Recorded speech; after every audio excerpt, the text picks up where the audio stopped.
एक सास ऐसी भी। दोपहर में गपशप के इरादे से बिमला जब सुमित्रा के घर आई तो देखा वह काम में व्यस्त थी। धीरे से झांक कर देखा, कमरे में बहू चादर तान कर आराम से सोई है।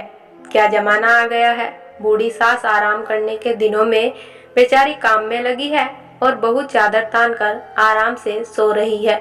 बिमला ने आंगन में सूखे कपड़ों के ढेर और धुले बर्तनों की तरफ देखते हुए मुंह बिचकाकर कहा, ऐसा नहीं है, बहू की तबीयत ठीक नहीं है, वरना तो वह मुझे कोई काम नहीं करने देती। सुमित्रा ने बताया, आजकल की बहुएं होती ही हैं कामचोर। वह काम से बचने के लिए जब तब बीमारी का बहाना बना लेती है। मेरी बहू भी ऐसी ही है। ये कहकर बिमला सुमित्रा की बहू के साथ ही साथ खुद की बहू की भी बुराई करने लगी।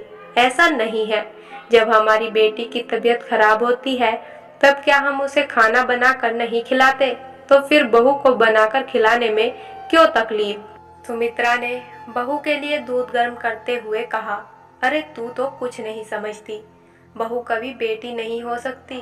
बिमला ने कहा, मैं तो बस एक बात समझती हूँ कि बहू भी किसी की बेटी होती है। बहू को बेटी बनाने के लिए सास को भी तो माँ बनना पड़ेगा, उसकी भावनाएं समझनी होगी।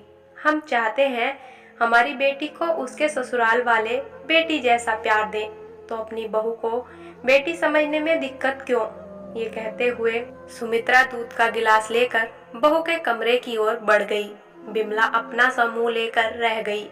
बुखार में तपी होने पर भी ये सब कुछ सुनकर बहू की आंखों में खुशी के आंसू आ गए।